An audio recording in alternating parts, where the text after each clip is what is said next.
Assalamualaikum warahmatullahi wabarakatuh. Alhamdulillahirrabbilalamin. Hari ini saya akan mereview sebuah cerita atau menceritakan sebuah cerpen yang saya baca dari buku ini. Nah, ini adalah buku kumpulan cerpen ODGJ atau orang dengan gangguan jiwa, berjudul Nadus dan 17 Paslon.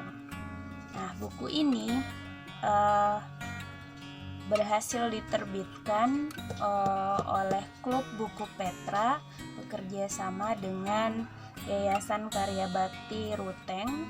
Ini ketika itu ada pada tahun 2019 ada lomba menulis cerpen berlatar NTT yang temanya adalah tentang ODGJ, dan hasilnya adalah buku ini.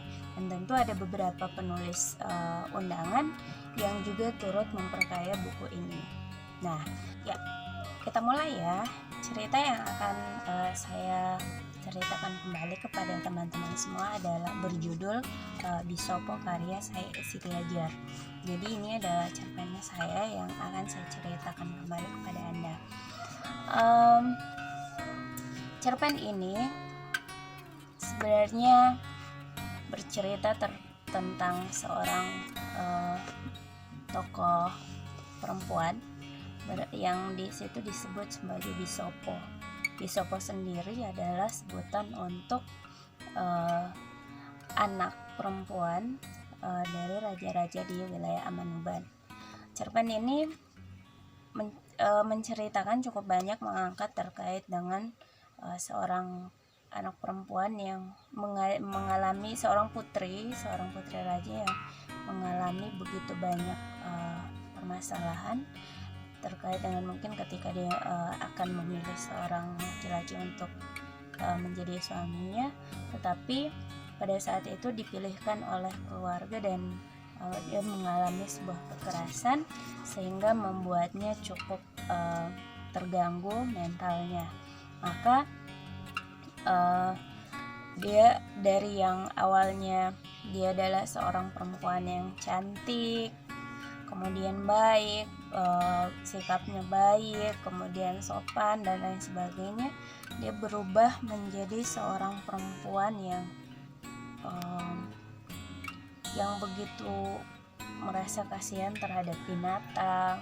Kemudian dia juga menjadi seorang perempuan yang perenung, suka menyendiri dan menggunakan banyak perhiasan yang berlebihan. Nah, cerita ini bermula dari seorang abdi raja yang di sini tokohnya namanya Ansis. Ansis ini adalah seorang abdi raja yang waktu itu ketika raja konfliknya itu ketika raja marah besar kepada Bisopo atau tokoh perempuan dalam novel cerpen ini.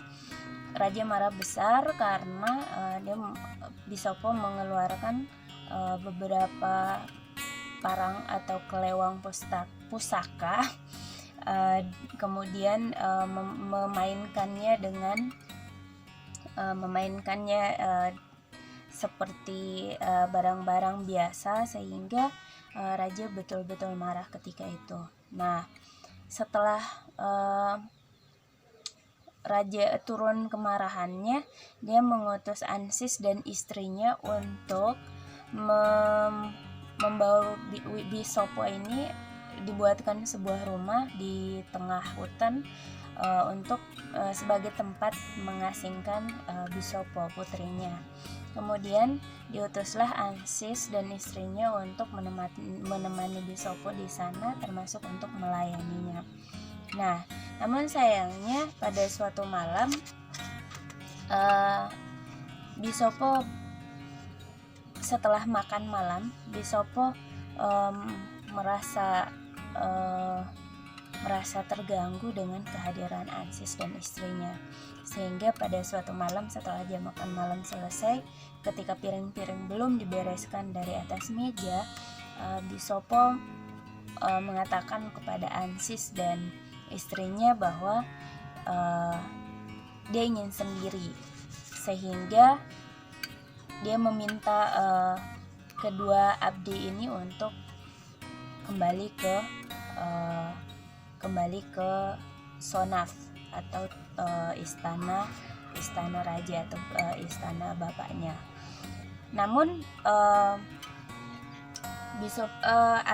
kedua abdi ini sebenarnya mereka tidak ingin pergi ya, tidak ingin meninggalkan Bisopo seorang diri, sehingga karena sudah tidak menemukan kata sepakat, Bisopo dengan sebuah pedang yang selalu disampirkan di bahunya, dia membelah meja tempat piring-piring makan masih ada, kemudian pecahlah sehingga Ansis dan istrinya lari terbirit-birit keluar dari rumah tersebut, sehingga lari kembali ke Sonaf.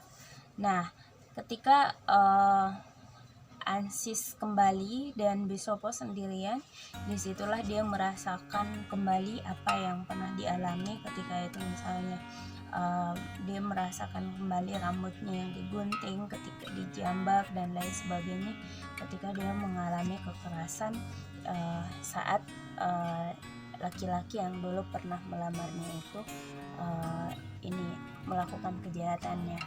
Nah, setelah itu ceritanya berlanjut. Ini ketika hari-hari Bisopo masih belum diasingkan. Ketika itu Bisopo ini termasuk seorang yang memiliki hati yang terlalu lunak sehingga mudah menangis. Misalnya ketika melihat anak-anak sedang bermain, kemudian mereka sedang bermain dengan ayam dan binatang-binatang lain, biasanya Bisopo datang kemudian mengambil ayam itu, menimang-nimangnya seperti menimang seorang anak dan lain sebagainya. Nah, pada akhirnya Bisopo memiliki kesempatan untuk diperistri oleh seseorang, dan mereka pindah ke suatu tempat. Di tempat itulah mereka menghabiskan waktunya. Nah, di sana oleh Bisopo dia tidak mau suaminya itu bekerja. Jadi betul-betul dia yang pergi mengambil air, yang pergi dia yang memasak, dia yang pergi ke pasar. Suaminya hanya boleh ada di rumah, kemudian hanya setelah mandi, setelah makan duduk di dalam rumah atau melakukan aktivitas di rumah. Setelah itu malam tidur, besok seperti subuh-subuh itu sudah mandi, dan mandi pun dia mandikan oleh Bisopo. Suaminya ini termasuk orang yang betul-betul memahami karakter Bisopo, mentalnya seperti apa, sehingga dia tidak pernah mempertanyakan. Nah, kejadian uniknya adalah Bisopo ini sekalipun dia sering pergi untuk menimba air dan memandikan suaminya dan memandikan hewan-hewan peliharaannya, tetapi dia tidak pernah mandi.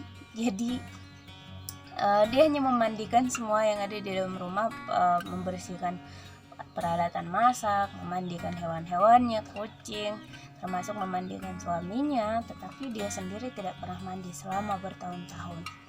Nah, pada suatu ketika, suatu subuh, dia memandikan suaminya sebelum matahari terbit. Kemudian di bawahnya itu ada seekor kucing peliharaan mereka. Kemudian dia memandikan kucingnya juga. Setelah itu dipakaikanlah pakaian-pakaian yang rapi. Kemudian dia bertanya kepada suaminya bahwa dia akan pergi ke pasar. Apakah suaminya ingin membeli sesuatu di pasar atau tidak. Nah, di saat itulah kita semua tahu bahwa di situ suaminya menyatakan bahwa sejujurnya dia tidak ingin apa-apa, karena kalaupun